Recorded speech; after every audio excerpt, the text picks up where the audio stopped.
The Iron Mountain football team made a statement last Friday with a big win over Negaunee to close out their season with an undefeated record. They were able to secure the quality win and some momentum thanks to the play of their senior signal caller, Ian Marttila.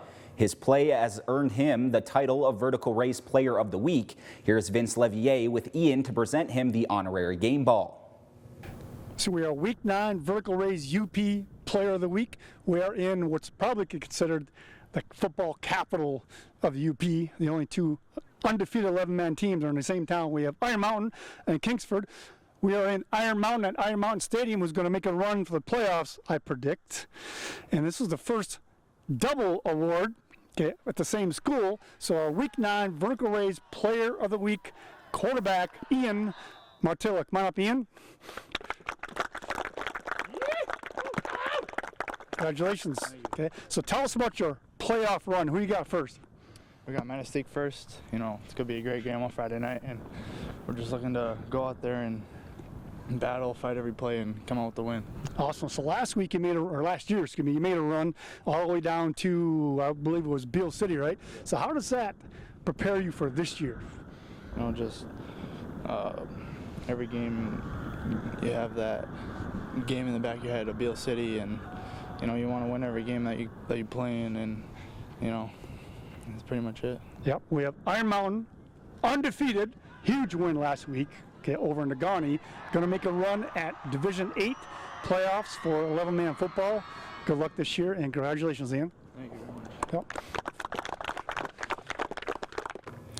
Tori, you heard Vince and Ian discuss last year's playoff game against Beale City. That was a game the Mountaineers, they kind of let it slip away in the end, or to end their playoff run a year ago.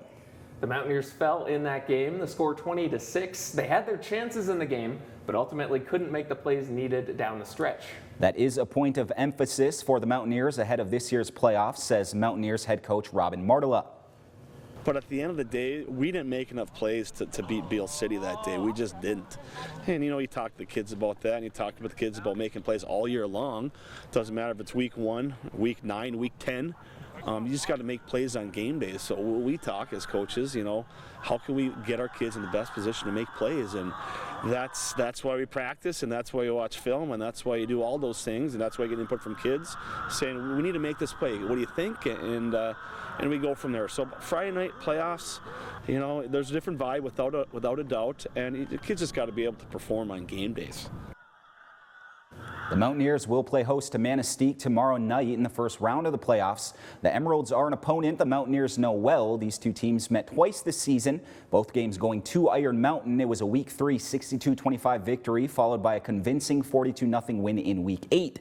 Despite topping the Emeralds twice this season, Marttila says the team is not looking past any opponent. When the playoffs started, it's a new beginning, it's a new energy, it's a new vibe. These kids have been through it before, which is great.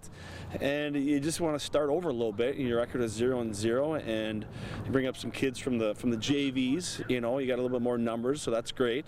And we're just focused on the Manistee Emeralds, right? One game at a time. We have a one-game season. We're hoping to perform on Friday night at home against a familiar opponent, an opponent that we played twice, you know, during the regular season, an opponent that has a couple of very good athletes, right? The Pew kid and number 8 there, and number 17. All those guys, they are very athletic. They have made plays throughout the course of the season. So we're going to have to contend with that on Friday night against the Manistee Emeralds.